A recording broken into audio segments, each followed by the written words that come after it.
छत्रपती शिवराय गडामध्ये आलेत, गडामध्ये वास्तव्य तर केलं, पण अवघे 4 महिने राजे ज्यावेळी या गडाच्या आतमध्ये होते त्यावेळी आपल्या डोक्यावर अगर परात प्लेट घेतली आणि त्या प्लेटमध्ये तांदूळ जर ठेवलं तर डोक्यावर ठेवल्यानंतर त्याच्यातलं आपल्याला तांदूळ त्या तांदळामध्ये असणारे गार खडा कळणार आहे का? पण ते जर हातामध्ये प्लेट घेतली आणि डोळ्यासमोर बघितलं तर कळणार का नाही? म्हणून याचं उदाहरण का दिलं तर किल्ला म्हणजे शत्रूसाठी डोक्यावरची जागा, याच्यावर काय हालचाली चालत त्याला कळणार नाही, पण वर आपण जो उभारतो इथून आपल्याला खालच्या शत्रूची हालचाल दिसणार आहे. शत्रूने घेराव तर चारी बाजूने घातलेला आहे, गड तर आपल्याला सोडता येत नाही.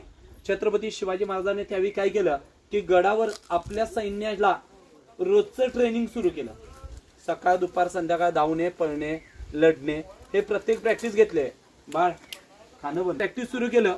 ते महाराजांनी प्रत्येक गोष्ट जाणून घेतली किंवा प्रत्येकाची जाऊन बातचीत करणे, काय त्रास झाला, कुणाला काय त्रास झाला, कोण आजारी पडलं, या प्रत्येक गोष्टी पर्सनली महाराजांनी हँडल केल्या. आणि त्यावेळी छत्रपती शिवाजी महाराजांनी एक गोष्ट बघितली आणि ती होती सैन्य ज्यावेळी धावत पळत होतं तेव्हा मार्च एप्रिलची वेळ होती. उन्हाळा, घामाघूम झालेलं सैन्य, पण ज्यावेळी धावतो पळतो वाटेत पाणी ज्याने पिलंय तो डिहायड्रेशनने मरून गेलेला आहे. कारण ह्युमन बॉडी टेम्परेचर आहे. गार पाणी महाराजांनी प्रॅक्टिकली स्वतः पर्सनली हँडल केल्या. ते शिवाजी महाराज म्हणाले उरलेलं जे सैन्य आहे हे या उन्हात तानामध्ये धावून मारू नका, यांना पाण्यात लढवण्याचं प्रॅक्टिस करा. म्हणून किल्ल्यावरच्या ज्या कातळीतल्या विहिरी आहेत त्या विहिरींमध्ये, तलावांमध्ये प्रॅक्टिस केलं. त्यावेळी शिवाजी महाराजांनी दुसरी गोष्ट झाली काय, ह्युमन बॉडी टेम्परेचर पाण्यामध्ये हाय होत नाही. हे तुम्ही आम्ही जाणू शकत नाही, कारण राजांनी जाणलं. त्यावेळी एक गोष्ट घडली की पायाचं तळ आणि पायामध्ये असणारं चप्पल जे काही त्यांचे लेदर होतं ते पाण्यामध्ये चालू शकत, म्हणजे आपण म्हणतो ना कुछ पाने के लिए कुछ खोना पडता है, त्यासारखं. म्हणजे विचार करा, तेव्हा अनवाणी पायाने ते पाण्यामध्ये उतरले, पण पाण्याचा अंदाज कुणाला आहे?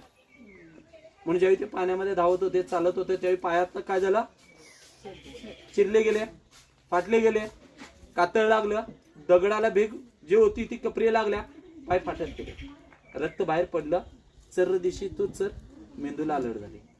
मग या राजाने ज्यावेळी जाणलं तेव्हा त्या लोकांनी त्यावेळी दुसरी गोष्ट केली की ज्यावेळी हे संपूर्ण लोक वर आली तेव्हा शिवाजी महाराजांनी एक गोष्ट सांगितलं, काय करायला पाहिजे, पायाचा तळ आणि याची स्किन जाळली पाहिजे. काय करायला पाहिजे, जाळली पाहिजे. कारण इथं स्किन डेड झाली तर याच्या आतल्या शिरा जळणार आणि एकदा का शिरा जळल्या तर याचं मेंदूला अलर्टिंग होणार, म्हणजे एक प्रकारे बधीर करणे.